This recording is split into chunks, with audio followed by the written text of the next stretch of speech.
Una mozione di sfiducia al presidente della provincia Eugenio Dorsi. La richiesta arriva dallo scranno più alto dell'assemblea consiliare. Dino Buscemi ha inviato una lettera aperta a tutti i componenti dell'assise provinciale, elencando i motivi che a suo parere giustificano la presentazione della mozione nei confronti del capo dell'ente. Buscemi parte dalle ultime vicende relative al giallo sulla nomina d'assessore di Alfonso Montana, una vicenda che definisce grottesca. Il continua a assistere all'attribuzione di assessore deleghe seguite da confuse smentite mette alla berlina le persone coinvolte, i partiti politici e l'istituzione provinciale, dice il Presidente del Consiglio, che chiede a Dorsi di riferire in aula sulla questione, chiarendo quelle zone d'ombra che questa imbarazzante situazione sta creando, aggiunge Buscemi, per il quale questi avvenimenti contribuiscono ancora di più a screditare la classe politica. Buscemi poi ricorda l'aumento dell'aliquota provinciale sull'assicurazione degli autoveicoli, decisa dall'amministrazione non condivisa, dice il Presidente del Consiglio, dalla maggior parte dei componenti dell'Assemblea. Ed ancora lo stallo dell'aeroporto dovuto al sistematico rinvio della conferenza dei servizi con la Regione, che ha dato almeno a parole, sottolinea Buscemi, la propria disponibilità a costruire la struttura.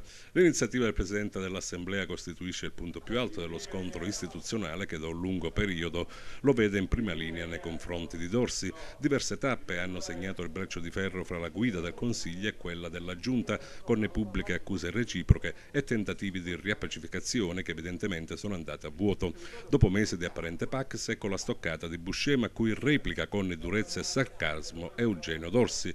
Non mi ricordo che c'è un Buscemi presidente del Consiglio provinciale, dice ironicamente Dorsi. Chi è costui? Se si tratta della stessa persona che ogni tanto si sveglia dal torpore ed esce fuori con battaglie strumentali come quelle sul CUP e sui precari, allora è uno dei tanti carneadi della politica, rincara la dose il capo della giunta provinciale.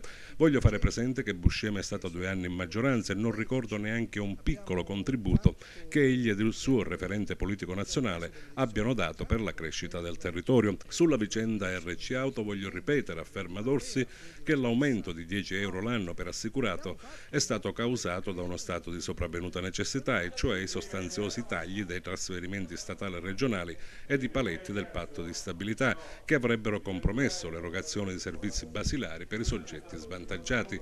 Per Dorsi, infine, la mozione di sfiducia è un atto democratico. Se i consiglieri vorranno presentarla e votarla, saranno evidentemente liberi di farlo.